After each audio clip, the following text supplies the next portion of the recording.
the rolling emerald hills of southern West Virginia, Billyjack Buzzard came from 6 generations of coal miners.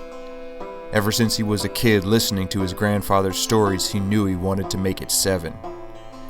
Billyjack entered the mines at the age of 18 and worked underground for the next decade. During boom times, he earned over $100,000 a year working precisely the kind of blue-collar job that could provide his family with upward mobility.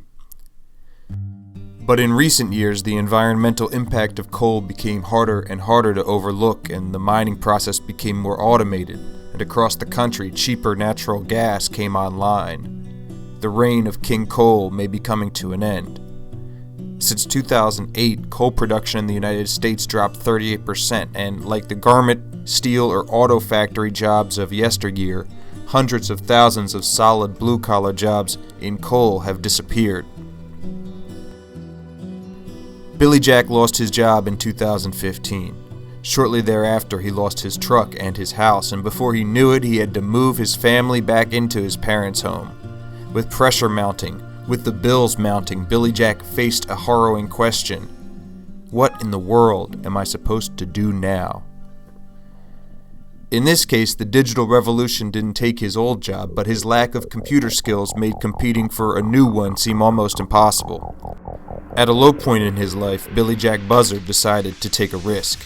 He rolled up his sleeves and put on his work boots and enrolled in a computer programming class, one of the coding boot camps that have popped up across Rust Belt America.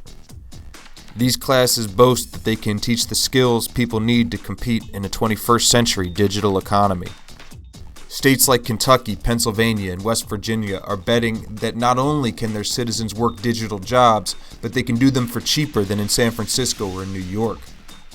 Website designs can certainly be done remotely, so why pay Silicon Valley when you can get a deal in Silicon Holler? And lo and behold, Billyjack was really good at it. Within a year, he finished the course. But where were all the jobs the program had promised? The local dollar store, the pizza joint? It seems they didn't have too many tech needs after all. And the work orders from out of town never materialized. The boot camp held on to Billyjack, its star pupil, paying him as a teacher for a while, but soon enough the camp itself ran out of money and had to close shop. Herein lies the pressing riddle of our digital world: how to create mass employment in this new economy.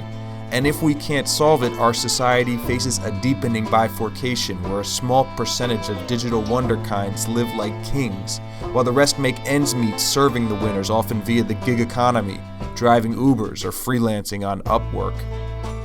And this isn't any more sustainable than coal power electricity. As for Billyjack Buzzard, he had no choice but to go back underground into the mines. It was too good to be true, he said in an interview. He had learned to code on the computer, but he couldn't crack the code of the no-collar economy.